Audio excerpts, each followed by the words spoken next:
नमस्कार दोस्तों, मैं आपका भाई सुरेंद्र चौहान। दोस्तों, मैं पहुंचा हूं अपनी 4 दिवसीय यात्रा पर माउंट आबू।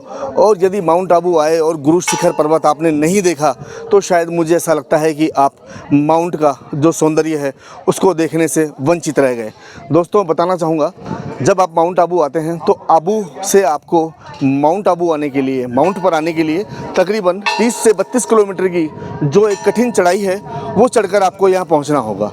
तो दोस्तों, आज की हमारी जो यात्रा थी वो प्रातः 9:30 बजे से हमने शुरू की थी और अभी इस समय बज रहे हैं शाम के 5:45। लेकिन यहाँ का नज़ारा आप देख सकते हैं, मानो बादल आपसे बात कर रहे हों। और यहाँ की खूबसूरती वाकई इस जगह को अपने आप में स्पेशल बनाती है। तो चलिए मैं दिखाता हूँ आपको माउंट आबू का सौंदर्य। और यदि आप यहाँ नहीं आए हैं तो जल्दी से अपने परिवार के साथ आएँ। मौसम चाहे कोई सा भी हो, लेकिन यदि आप जब माउंट आबू के टॉप पर पहुंच जाते हैं तो वाकई यहाँ का मौसम खुशनुमा हो जाता है। और वाकई मुझे यहाँ पर इस समय हल्की हल्की ठंडक का भी एहसास हो रहा है। तो मैं आपको दिखाता हूँ बादल चलते हुए, और मानो किसी धारा प्रवाह नदी की तरह बादल बह रहे हों। चलिए चलते हैं, लेट्स गो। दोस्तों, इस समय मैं मौजूद हूँ गुरु शिखर पर्वत पर, जो कि सभी शिखरों का गुरु है। जी हाँ, इसीलिए इसे गुरु शिखर कहा जाता है। दोस्तों, एक बात मैं आपको ज़रूर बताना चाहूँगा, गुरु शिखर इसका नामकरण कैसे हुआ। गुरु दत्तात्रेय के नाम पर इस शिखर का नाम गुरु शिखर पड़ा है। बताया जाता है कि एक बार गुरु दत्तात्रेय ने यहाँ पर भिक्षुक के रूप में यहाँ पर आए थे और इस शिखर पर रहकर उन्होंने यहाँ रहवास किया और तपस्या की। दोस्तों देखिए, मैं आज अपने आप को ऊंचाई पे महसूस कर रहा हूँ और बादल मुझे नीचे की ओर बहते हुए दिखाई दे रहे हैं। ये सौंदर्य है माउंट आबू का, जिसका आनंद सिर्फ आप यहाँ पर आने के बाद ही ले सकते हैं।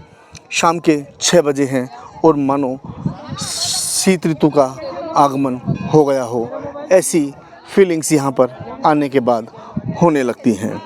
दोस्तों, एक चीज़ मैं और बताना चाहूँगा आपको, गुरु शिखर पर्वत के ठीक नीचे गुरु दत्तात्रेय का मंदिर भी है और उनका धूना भी यहाँ पर मौजूद है।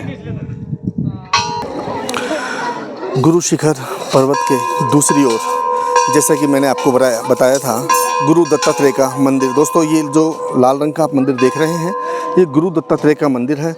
और नीचे यहाँ पर आपको होटल्स और पार्किंग में खड़ी गाड़ियाँ दिखाई दे रही होंगी।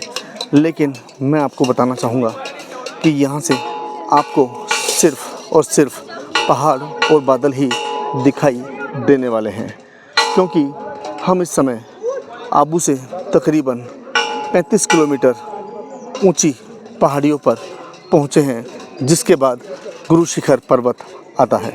दोस्तों, आप देख सकते हैं यहाँ पर आपको बादल बहते हुए नज़र आ रहे होंगे।